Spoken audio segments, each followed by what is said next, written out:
Hello and welcome to the History of Bangalore. I am Ramjee Chandran and this is episode 85 of season 2. In our last episode, we watched three powers converge on Bengaluru simultaneously: Aurangzeb, Sambhaji's Maratha cavalry, and Chikkadevaraja, the Wadiyar of Mysore, waiting quietly with money in hand.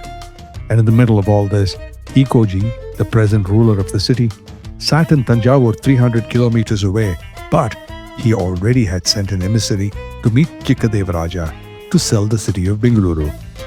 Today we find out what happens when all of these forces arrived at the same city at the same time. They say that the victor writes the history, and today's episode has proof of that, but not in the way we think.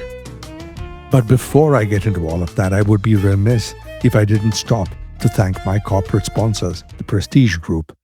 Building cities one landmark at a time, they transform dreams into reality. You can be a part of the future. Simply add prestige to your life.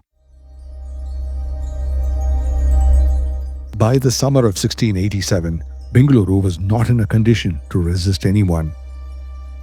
Ekoji Bhonsle had shifted his capital to Tanjavur 12 years before. He had left the defense of the city to two officials, Jahangir Khan and Hussain Khan. Contemporary accounts describe Bengaluru at this moment as being weakly garrisoned and partially dismantled. The fort was serviceable, but not prepared for a sustained defense, and critically, Jahangir Khan and Hussain Khan had no intelligence whatsoever about what was approaching them. Qasim Khan, the Mughal general entrusted by Aurangzeb to take Bengaluru at any cost, moved quickly and he moved smart. He detached a strong body of cavalry from the main Mughal force and with that marched south. He passed Kurnool and Penukonda, routes that allowed rapid access to the plateau. And by July 1687, Qasim Khan's forces were at the gates of Bengaluru, before anyone inside even knew that they were coming. The city did not register their approach as an attack. Bengaluru had lived for decades under shifting claims and passing armies. One more force moving through the plateau, moving through the landscape, was hardly unusual. By the time the imperial detachment revealed its purpose, any opportunity for organized resistance had already passed. Jahangir and Hussain had no choice but to surrender without a fight. So on the 10th of July 1687, the Mughal imperial flag flew over the ramparts of the Bengaluru fort. The city, which had been Bijapur territory, a Maratha Jagir, and then pocket money for a Maratha princess, was now technically part of the Mughal Empire, enrolled under the province of Sira. The Mughals immediately installed a Faujdar, or a military governor, and a Khalsa Diwan, who was a civilian revenue officer. The existing Maratha-held bureaucracy, the Deshmukhs and the Kulkarnis and the Deshpandes that Shahaji had put in place 50 years earlier, were pressed into service as the new imperial hierarchy. Thanes, or military posts, were established to protect trade and collect revenue. The machinery of the city continued. The flag flying on top had changed, but the routine of the city had not. It was days later that the Maratha cavalry arrived to save the city. 12,000 horse under Keshav Pingle and Santaji Ghorpade tried to secure the ancestral Jagir. They rode to the gates of Bengaluru, but they already found them shut, and flying there was the Mughal flag. A direct assault would have delayed their movement towards Jinji, where they were expected, and besides, it would have exposed them to a much larger Mughal counterforce. So Santaji withdrew and left. The Marathas were too late. And in this moment, it decided the city's fate. As I said before, that the victor writes the history. Today's episode shows us something more specific and more interesting. It shows us a victor who wasn't true, who wrote a history that wasn't true, and then shows us from an entirely unexpected direction what actually happened. So, let's start with the accepted narrative. Wilkes, whose accounts most subsequent writers have followed, says this: the Mughal flag flew over Bengaluru for 4 days. On the 15th of July, 1687, Qasim Khan, who had taken the city away from Ekoji, now could sell the city as his own to Chikkadevaraja Wadiyar of Mysore at the price of 3 lakh gold varahas. That was the same price that Ekoji had already negotiated, and the Maratha chapter of Bengaluru's history was over. It was a clean translation. 4 days of Mughal rule, and then Mysore, having bought the city, ruled forever. Now, what do the Mysore royal records say? The annals of the Mysore royal family, on which a number of historians depend, tell a completely different story. Chikkadevaraja, they say, didn't buy Bengaluru, he fought for it. He met Qasim Khan in open battle, defeated him entirely, and occupied the fort on the 14th of July, 1687, as a conqueror, not a buyer, but a victor. And then there are the Maratha records. The Maratha records also speak of a battle, but insist that Mysore never did it alone, and it was a Maratha general from Jinji who had to come and tip the balance in Chikkadeva's favor. Now the big question, was there even a battle? It depends on whom you believe. But here's the thing about the Mysore version. Historian Vidya Karve makes the case against it with just one single observation. During the same period, Chikkadevaraja had been cooperating actively with Aurangzeb during the Golconda campaign. He, in fact, had sent a diplomatic mission to the Mughal court.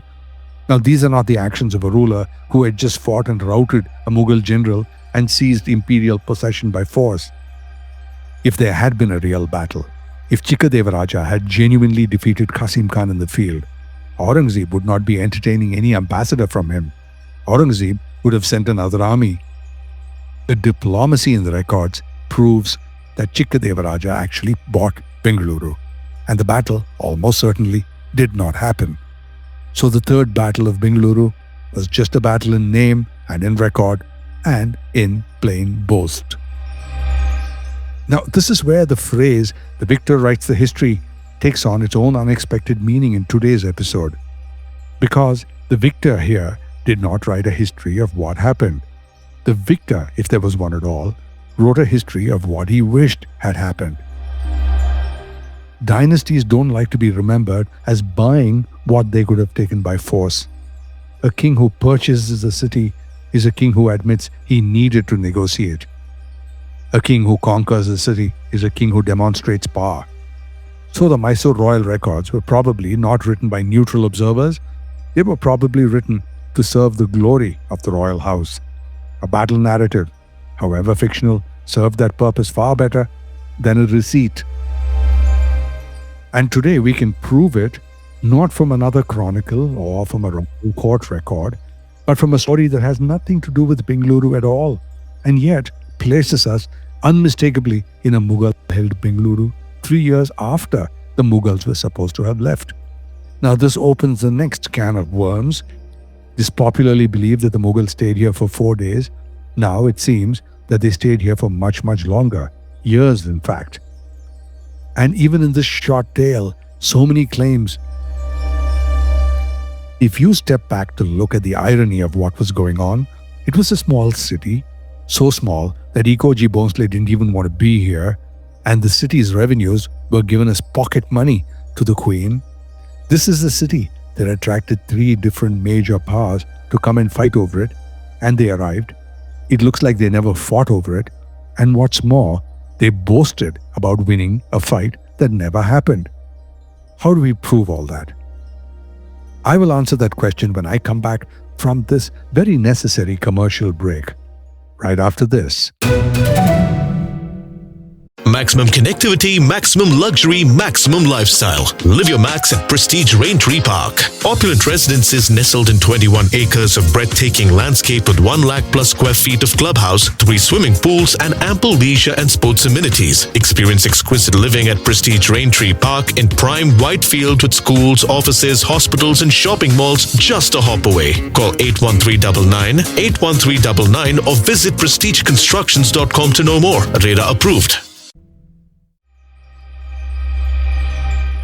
Let's first think about what 4 days of Mughal occupation actually means. 4 days.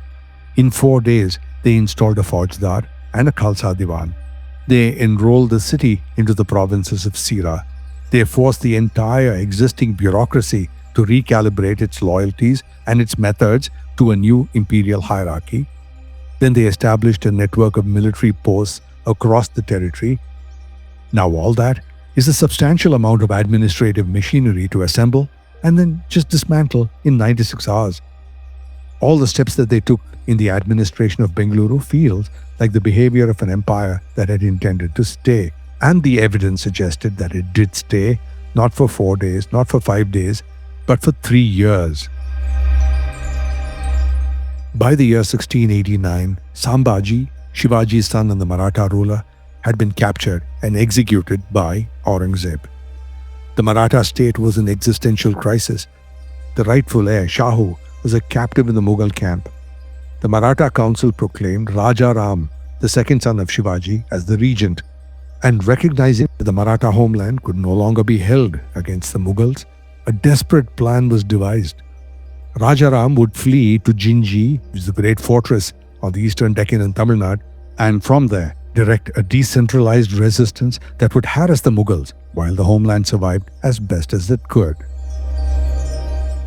On the 5th of April 1689, Raja Ram left Raigad. What followed was a masterclass in disguise and evasion. The royal party included the legendary commander Santaji Ghorpade. Now all of them dressed themselves in saffron robes and they posed as Lingayat pilgrims. They moved on foot through the rugged terrain of the Deccan, walked right past a Mughal dragnet on full alert.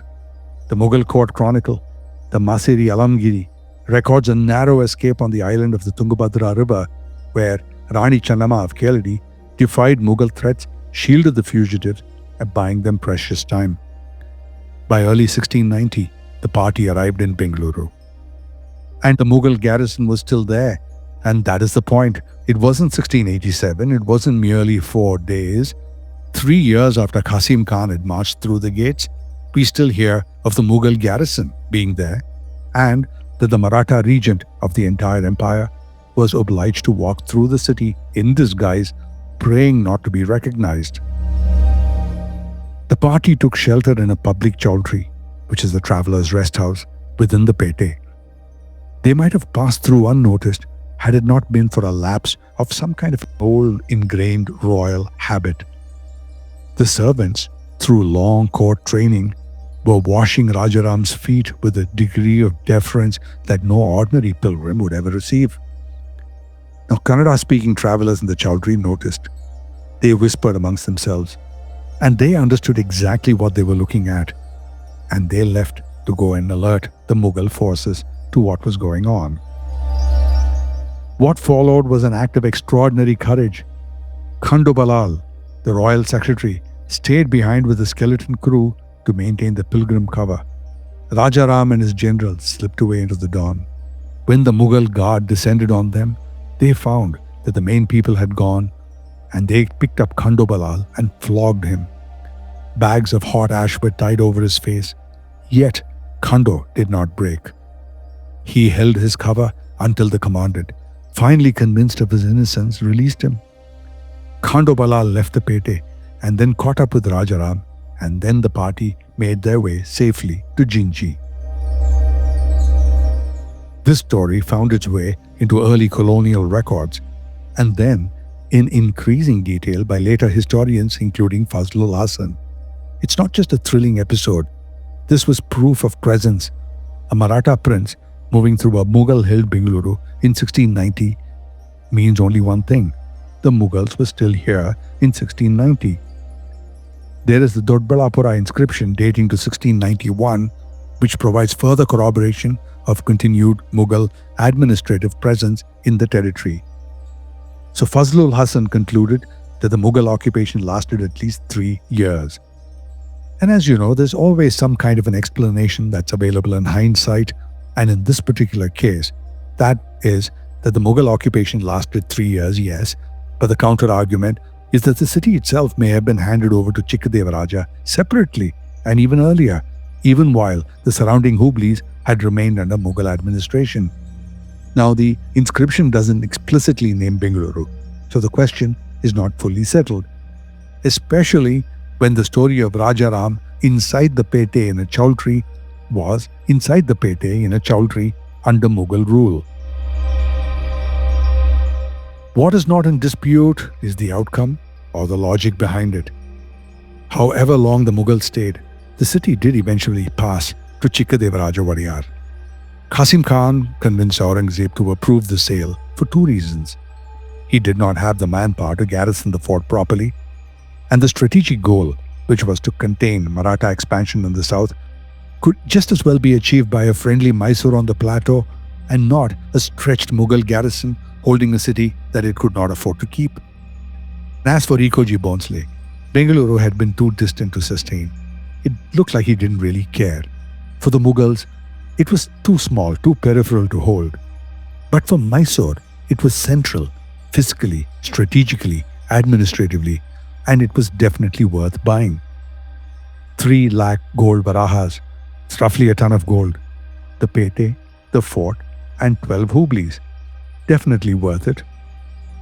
The city passed on, intact and valuable, into the hands of the one power in the contest that had always intended to take it.